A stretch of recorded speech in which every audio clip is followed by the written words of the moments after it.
भाई आज मैं बात करने वाला हूँ जो एसआईआर फॉर्म भरे जा रहे हैं, जो चुनाव आयोग द्वारा स्पेशल इंटेंसिव रिवीजन विशेष गहन परीक्षण पुनरीक्षण जो चल रहा है मतदाता सूची का, जो कि 12 राज्यों में हो रहा है चुनाव आयोग द्वारा।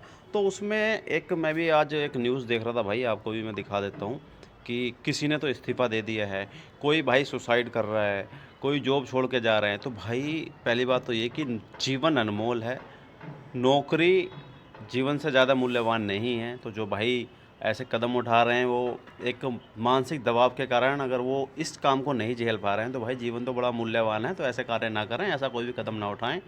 और जो भाई नौकरियों से इस्तीफ़ा दे रहे हैं उनके लिए एक छोटा सा सुझाव है, मैं एक पर्सनल राय है मेरी। तो मुझे लगा कि ये कार्य आप ऐसे भी कर सकते हैं। जो भाई पढ़े लिखे हैं उस उनके मतदाता क्षेत्र में, वो ऑनलाइन भी भर सकते हैं। जो भाई घर से बाहर रह रहे हैं हमारे, और जो गांव में नहीं आ सकते, इनकी फैमिली गांव में नहीं है, वो चाहें तो ऑनलाइन भर सकते हैं। उसके लिए मैं एक अलग से वीडियो बनाऊंगा।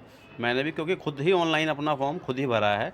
और बाकी जो भाई अब इस कार्य में लगे हुए हैं बीएलओ हैं, तो उनको मेरा एक छोटा सा सुझाव है। देखो भाई, जो दिक्कतें आ रही हैं, ज़्यादा से ज़्यादा दिक्कतें उन्हीं ज़्यादा लोगों को आ रही हैं जो कि पुरानी पीढ़ी के हैं, या कहें कि जो टेक्निकली कमज़ोर हैं या फॉर्म को भर नहीं पा रहे।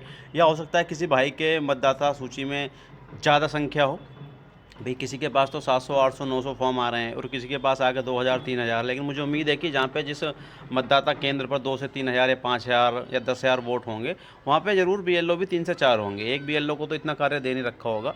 और बाकी अगर आप एक बीएलओ भी ये कार्य कर रहा है, तो भाई बीएलओ का जो कार्य है वो है ऑनलाइन अपडेट करना फॉर्म भर के। तो भाई इस काम को आप इजीली कैसे कर सकते हो, उसके लिए मेरा एक आइडिया है कि भाई आप सारे फॉर्म इकट्ठे करें। इकट्ठे करने के बाद में जो आपका पोर्टल है, भाई हो सकता है आपको सरकार के द्वारा कोई पोर्टल दिया गया होगा जब भी आप ये कार्य कर रहे हो, या खुद से एक एक ओटीपी लेना तो बड़ा पॉसिबल है नहीं इतना। तो क्यों ना आप एक कोई टेक्निकल बंदा, कोई साइबर कैफ़े वाला अपना साइड में रख लें। अब मैं एक ऐसा ही मैंने कमेंट किया था अभी एक फेसबुक पे, भाई किसी भाई की वीडियो देखी थी कि आज एक भाई ने सुसाइड कर लिया। वो टीचर था और उसकी शादी होने वाली थी, वहाँ पे अधिकारियों द्वारा हड़काया जा रहा है। तो भाई वो भी गलत है। देखो, किसी की शादी है भाई, तो शादी ब्याह है तो उसमें तो भाई छुट्टी लेगा। कई बार तो भाई आपने देखा होगा कि ऐसा भी होता है कि हमारे जो देश के जवान होते हैं, आर्मी में होते हैं या पुलिस में होते हैं, कई बार तो उनको भी छुट्टियां नहीं मिल पाती हैं भाई। कई बार उनको भी शादी आगे पीछे टालनी पड़ जाती है। तो भाई जीवन से ज़्यादा मूल्यवान तो मुझे लगता है शादी भी नहीं है और नौकरी भी नहीं है। तो भाई अपने जीवन को तो बचा के रखो, क्यों ऐसे गलत कदम उठा रहे हो।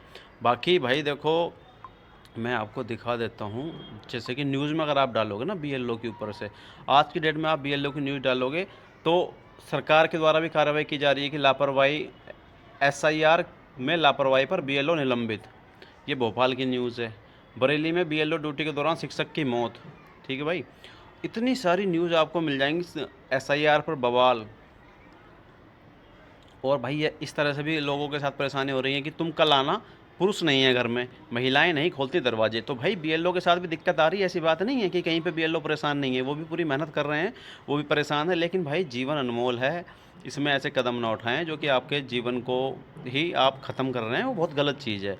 तो आप भाई किसी साइबर कैफ़े वाले को पकड़ लो, उसको बोलो कि भाई लैपटॉप लेके मेरे साथ रहे, स्कूल में बिठाओ उसको, उसको फॉर्म दो, उसके साथ में बैठो। 2 घंटे 3 घंटे 4 घंटे में आपके वो, मुझे लगता है कि 100 से 150 फॉर्म बड़े आराम से भर देगा 2-3 घंटे के अंदर। तो भाई आप उस काम को इजीली कर सकते हो। कुछ भाई कमेंट कर रहे हैं कि जब सरकारी कार्य है तो हम क्यों पैसा खर्च करें, हम अपने क्यों संसाधन खर्च करें। भाई देखो, नौकरी बचानी है, सरकार है ये, तो काम तो ये आपसे लेगी।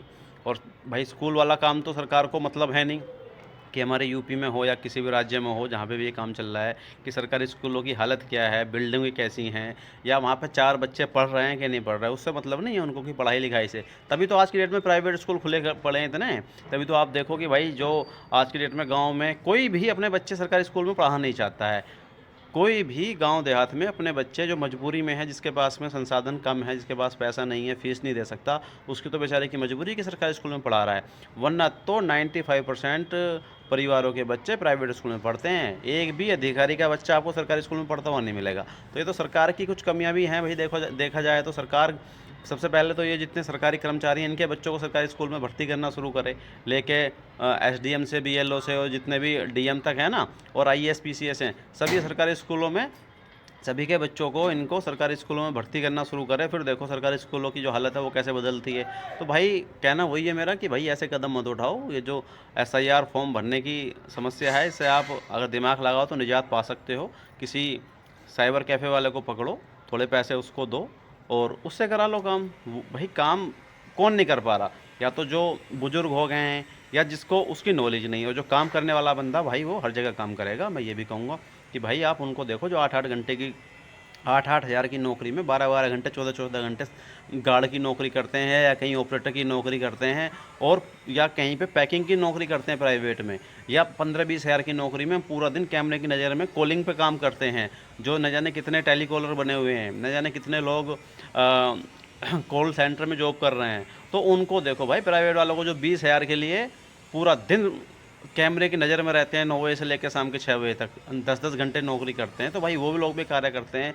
और जो सरकारी नौकरी वाले हमारे भाई हैं, भाई किसी की सैलरी 40 हज़ार से कम स्टार्ट नहीं होती। तो उसमें से आप 4-5 हज़ार रुपये खर्च भी कर लोगे इस काम को किसी से कराने में, तो कोई बड़ा हर्जाना नहीं है। नौकरी तो बची रहेगी, नौकरी बचानी है आपको और आपको काम भी नहीं करना। तो भाई दोनों ऑप्शन है।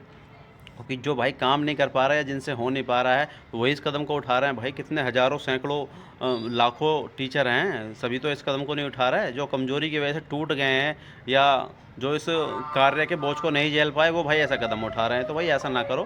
तो मेरी तो यही रिक्वेस्ट है आप सभी लोगों से। बाकी मैं देखो अगली वीडियो में दिखाऊंगा आपको कि एसआईआर का फॉर्म ऑनलाइन भरना है तो कैसे भर सकते हैं आप।